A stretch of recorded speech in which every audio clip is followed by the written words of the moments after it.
Kishoreganj rail station সংলগ্ন এলাকায় মাদকদ্রব্য অধিদপ্তর ও পুলিশের সমন্বয়ে পরিচালিত এক বিশেষ অভিযানে একজন মাদক সেবনকারীকে আটক করা হয়েছে।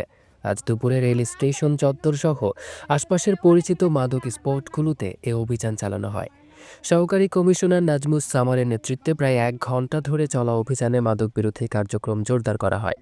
অভিযানে মাদকদ্রব্য অধিদপ্তরের সহকারী পরিচালক মোহাম্মদ এনায়েত হোসেন এবং পুলিশের উপপরিদর্শক ওবায়দুল্লাহ খান সহ সংশ্লিষ্ট কর্মকর্তারা উপস্থিত ছিলেন। অভিযানের সময় একজন ব্যক্তিকে মাদকসহ হাতে নাতে আটক করা হয় বলে জানিয়েছে সংশ্লিষ্ট সূত্র। এ বিষয়ে সহকারী কমিশনার নাজমুস সামার বলেন, মাদক নির্মূলে প্রশাসনের অভিযান নিয়মিতভাবে চলবে। মাদক সেবন ও মাদক ব্যবসার সঙ্গে জড়িত কাউকে ছাড় দেয়া হবে না। মাদকদ্রব্য অধিদপ্তরের সহকারী পরিচালক মোহাম্মদ এনায়েত হোসেন জানান, মাদক বিরোধী অভিযান অব্যাহত রয়েছে। ভবিষ্যতে মাদক ব্যবসায়ীদের আস্তানা উচ্ছেদে আরও ব্যাপক পরিসরে অভিযান পরিচালনা করা হবে। তিনি আরও জানান, আটক ব্যক্তির বিরুদ্ধে প্রচলিত আইনে প্রয়োজনীয় ব্যবস্থা গ্রহণ প্রক্রিয়াধীন রয়েছে। আমরা ব্যবস্থা গ্রহণ করছি এবং এই অভিযান আগামী দিনগুলোতেও চলবে এবং আমরা বড় সড়ো পরিসরে আরো বড় বড় অভিযান, যে অভিযোগের কথা বললেন সেটা আমলে নিয়ে ওখানে অভিযান চালিয়েছি। পুরো ঘর তল্লাশি করা হয়েছে, আমরা তেমন কিছু পাইনি।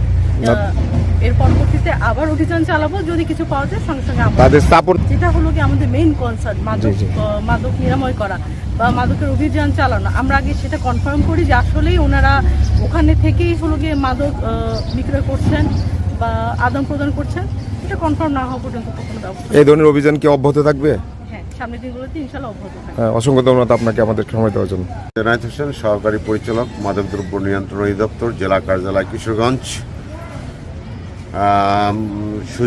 কিশোরগঞ্জ সদর উপজেলার সম্মানিত সুযোগ্য সহকারী কমিশনার ভূমি মহোদয়ের নেতৃত্বে আমরা এবং পুলিশ বাহিনী সহ আমরা দুপুর থেকে মাদক বিরোধী টাস্কফোর্স অভিযান অব্যাহত রয়েছে। আপনারা দেখেছেন কিছুক্ষণ আগে এখানে একজন মাদক ব্যবসায়ীকে আমরা কিছু ইয়াবা সহ ধরেছি।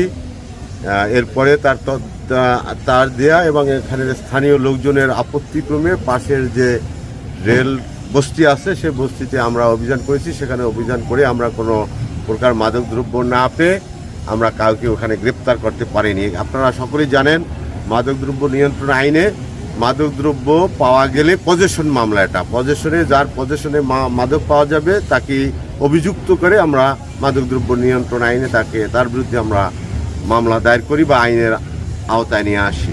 তো আমাদের অভিযান অব্যাহত আছে। ভবিষ্যতে এই অভিযান ইনশাআল্লাহ আরও পুরোদমে ব্যাপকভাবে আমরা কাজ করে যাব। মোহাম্মদ জোনায়েদ হোসেন জুয়েলের তথ্যচিত্রে ইশরাক অর্ণব, চ্যানেল 21, কিশোরগঞ্জ।